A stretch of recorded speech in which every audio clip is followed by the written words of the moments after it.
The Thursday Murder Club is a murder mystery novel published in 2020 and is the debut book of British comedian and television presenter Richard Osman. I've seen Osman in a few things here and there, like Would I Lie to You? And he's the creator of the BBC One quiz show Pointless. From what I've seen of him, he's quite a witty fella, very sharp, and he tends to be one of the standouts when I see him pop up in panel shows and stuff.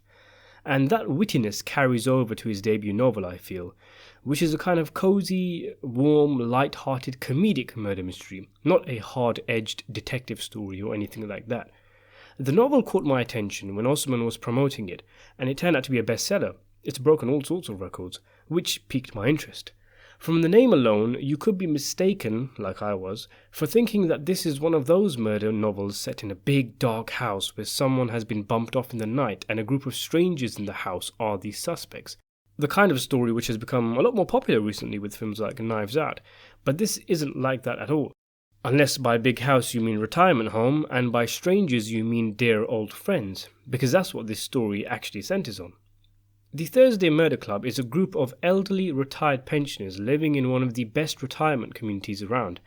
And what they do is they get together on a Thursday and pore themselves over unsolved murders and mysteries, hoping to solve and bring closure to crimes.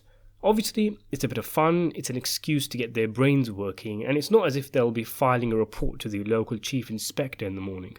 Although what with the former professions of some of the members of the Thursday Murder Club, one of them used to be a cop, for example, they do have contacts who can get them information that you and I wouldn't be able to get.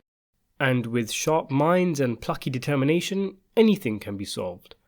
We have Elizabeth, a strong-willed and razor-sharp individual, whose background is left ambiguous. Joyce, a meek and mild former nurse, just happy to be along for the ride. Red Ron, a lover of confrontation and anti-establishment rhetoric. Ibrahim, a wise and intelligent fellow, and that's about it really. There have been other members, but they've since passed on, or like Penny, the cop I mentioned, are bedridden in the retirement home's hospital, no longer in charge of their mental faculties.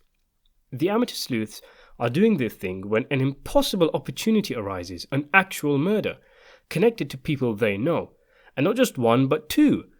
The businessman who owns the retirement home, a greedy and selfish individual who wants to remove the bodies and bulldoze over the home's graveyard, is seen arguing with one of his partners, a man with a past soaked in crime, and as the businessman can profit immensely from the man's death, when he's bumped off by being bludgeoned to death, he of course is the main suspect, but then he himself suddenly dies, and our unlikely heroes find themselves licking their lips with excitement. There's also two cops who are integral to the plot, an older captain or something, and a young woman from London who's bored out of her brain in this sleepy village she's been transferred to. I really enjoyed this book's ability to say things without saying them, adding absorbing layers to the characters and increased dynamics between them. Like for example, there's one part where, through the viewpoint of Joyce, she notices that a male character calls Elizabeth Liz, something extremely uncommon for her and a comment missed by everyone else in the vicinity. There's an implication that Elizabeth and this guy have had a thing together. I heard old people in retirement homes can be wild. And then later on, another prominent male character, Ron in fact, offhandedly calls Elizabeth Liz. The implication is obvious, naughty, and quite sweet in a way. There's many lines like this where you need to pause for a second to take in the level of care and intelligence gone into the writing. I enjoyed this book. I found it charming, full of humour and wit, and it made for a pleasant, light weekend read stuck in my house during lockdown. There are old people jokes, young people jokes, there are poignant passages about growing older and passing on, and even a few naughty between-the-lines innuendos. The book is quite a nice left-field change of pace from the more violent and grisly crime fiction novels that you usually see associated with murder mysteries.